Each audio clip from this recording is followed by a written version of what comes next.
இன்றைக்கி செய்கிறது இன்றைக்கே ரிசல்ட் வராது. ஒரு 3 வருஷம் 4 வருஷம் இளைஞர்களை நல்வழிப்படுத்தணும். உடல் ஆரோக்கியம் இருந்தால் தான் மன தைரியம் வரும். தைரியம் வந்தால் தான் எதையும் சாதிக்க முடியும். 70 வயசு 80 வயசு வரைக்கும் போனால் முன்னாடி ஒரு 10 11 படித்தவொன்னே அவன் பார்த்துக்கிடுவான்பாங்க. அந்த காலத்தில் உள்ள அப்பா அம்மா கேட்டிங்கன்னா அவனை பழச்சிக்கிடுவான்பாங்க. இப்போ அப்படி கிடையாது.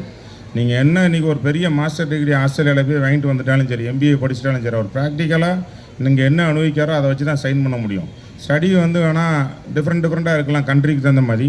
அதை படிச்சுட்டு வந்தோம் நம்ம இங்கே சைன் பண்ண முடியாது. நம்ம லோக்கலில் என்ன சிச்சுவேஷன், என்ன அட்மாஸ்பியர், ப்ராக்டிக்கல் திங்கிங் தான் வர முடியும்.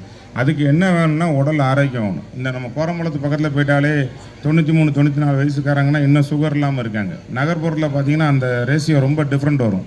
அதனால் தான் நிறைய எங்கெங்கே இருக்கணும் இளைஞர்களை உருவாக்கணும் தான் சின்ன சின்ன மினி கிரவுண்டு நம்மளோட மாநகராட்சி கார்பரேஷன் இடமா இருந்தாலும் சரி, அந்தந்த இடத்துல கிரவுண்டு போட்டிருக்கோம்.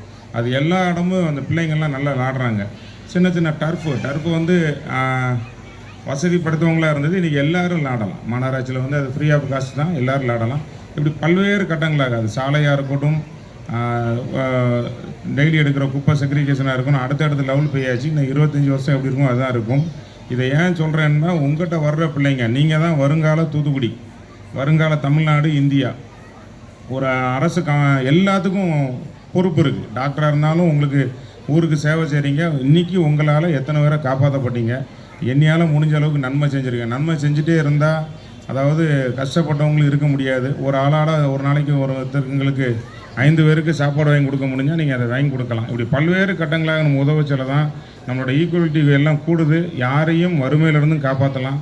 இந்த பள்ளி பருவத்திலே நம்ம சொல்லிக் கொடுக்கணும். அது இருந்தால் தான் சாதிக்க முடியும். எத்தனையோ சூழ்நிலை வந்தாலும் சாதிக்க வேண்டிய பேசிக் எக்ஸசைஸ் பண்ணுங்கள். படித்த பிள்ளைங்களுக்கு எல்லாம் வாழ்த்துக்கள். இந்த இன்னும் மென்மேலும், அதாவது கிட்ஸ் ஸ்கூலில் ஆரம்பித்து 5th வரைக்கும் வச்சுருக்காங்க.